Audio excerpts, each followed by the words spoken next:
Welcome to Lenfest, kids. I'm Rob King, programmer, joined as always by my co-programmer Sullivan. It's April. Spring is here. So for our theme of repair, we thought we'd think about the natural world as it returns all of its colors and beauty to us at this time of year. So 3 films about the value and beauty of nature.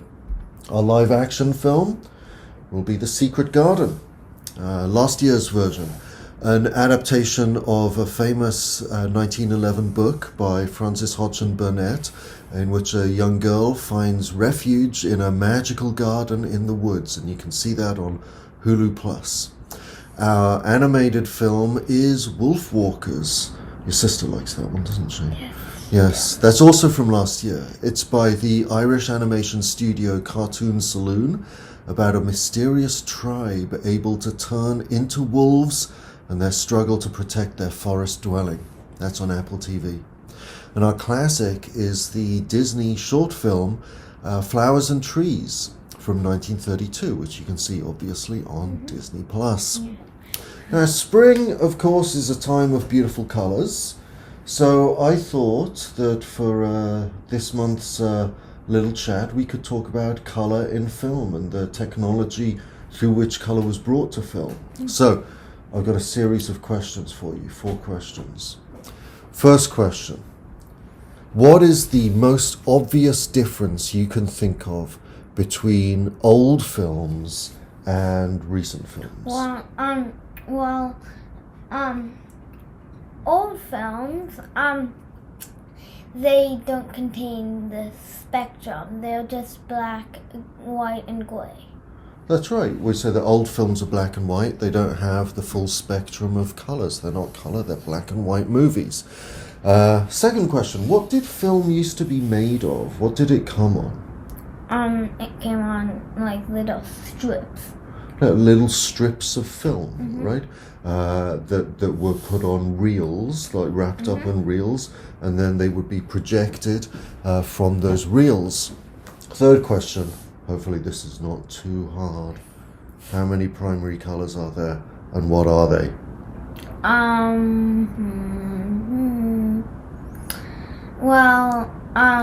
Do you mean the colors that make primary colors, or the primary colors themselves? The primary colors themselves. Okay, well, I think there is green, purple. I think you're thinking about it the wrong way around. Primary colors are the colors out of which you can make green and purple. Okay. So there are 3 primary colors. Blue, red, and yellow. There you go, you knew it after all. Okay, fourth: what is a prism? And what does it do? It's sort of like a 3D triangle that separates light.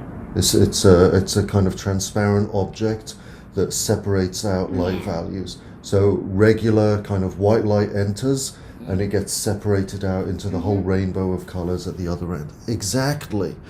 Now, let's put all 4 of our answers together and see if we can figure out and understand one of the very first technologies that first brought color to film. It was a process called 3-strip color. It was pioneered by the Technicolor Corporation. Now, usually, and let's have a look at a picture here, usually when people made films back in the day, there would just be 1 strip of film running through the camera, right? And that would record the image in black and white. But the Technicolor system used 3 strips of film all running simultaneously through the camera. And if we look at a Technicolor camera here, we can you see how thick that casing is there on the top in order to house those 3 strips of film?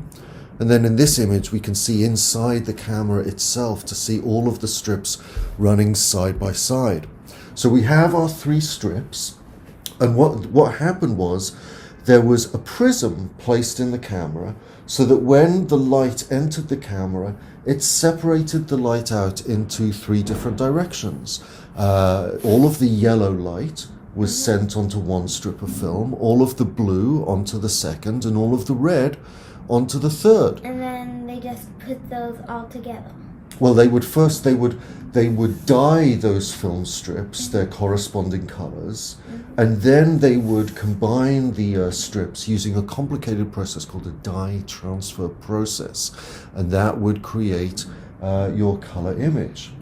Now, Technicolor, the Technicolor Corporation, that was founded way back in 1914. Right? That's over 100 years ago, and initially they didn't know how to create the full spectrum of colors.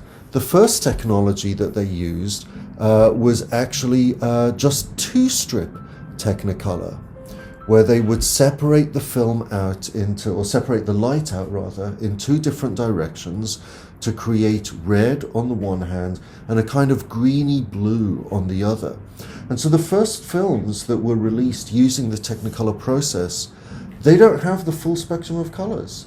They're just made up of red and green. And you can see here a clip from the first feature film that used the two-strip Technicolor process. It's called Toll of the Sea from 1922, and it stars the great Chinese-American actress Anna May Wong.